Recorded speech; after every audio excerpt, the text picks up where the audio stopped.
if somebody hits a hose valve, you'll get this flow switch, which lets you know that something's going on, but it's not an activation on the floor. So there's no hands off of this, it's just hose valves and systems. So if it's a real problem, like say you'll get 2 alarms, one here, one on the floor where it's at. Level 2 and level 1 are right here. So you're out of the stairs now for the rest of the building, so from 2 down. The wet system, that's the wet system. These are still wet systems. It's just over by the pool and the 2 where there's units at and retail spaces or the gym, fitness area. So that's what controls these. Yeah. Here's your level 2. This one's the level 1 system. They're labeled here. Here's your parking systems.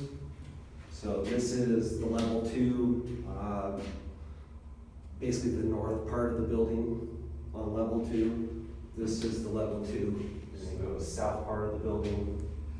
And then this is the lower level parking down the bottom. Over here are maps of where the system actually covers, and then the yellow is where all your auxiliary drains are.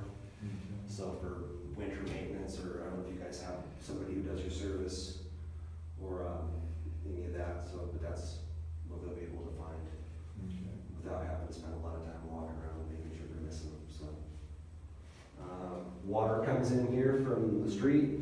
This is your double check, so it doesn't back flush into the system. Out, back in. This is coming from your FDC, fire department connection out there by the hydrant.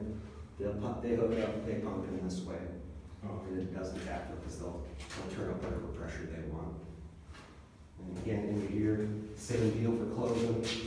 Here's your drain up, close the system. Somebody hits a sprinkler, again, all the same deal. Close the system and then get on the phone. Somebody will have to come out and reset it. Drain it, drain all your low points, get the air back in the system. Do you guys provide that service, yearly maintenance? We do. So Justin is our service guy, and in the case of emergency, Ron oversees him, and then Darren is an office contact. So he's always available in the office. And in the worst case, phone number's right there to call. We answer. Once a year, you need to come out here and drain and test it, or what do they do once a year? Once a year, then you do a more in-depth one every 5. But you don't have a fire pump or anything like that, so you don't need a quarterly inspection, anything. So it's an annual, and then that starts next year. So you just put it in service. So there's so many ways to isolate whatever's going off, right? Everything can be isolated what's going on. So wherever water's coming out of, in here is the way, in here or up the stairs, again, just depending on what level you're at. So it's kind of nice from street level down is in here. Hit the stairs for where you gotta go up that, so not much to it.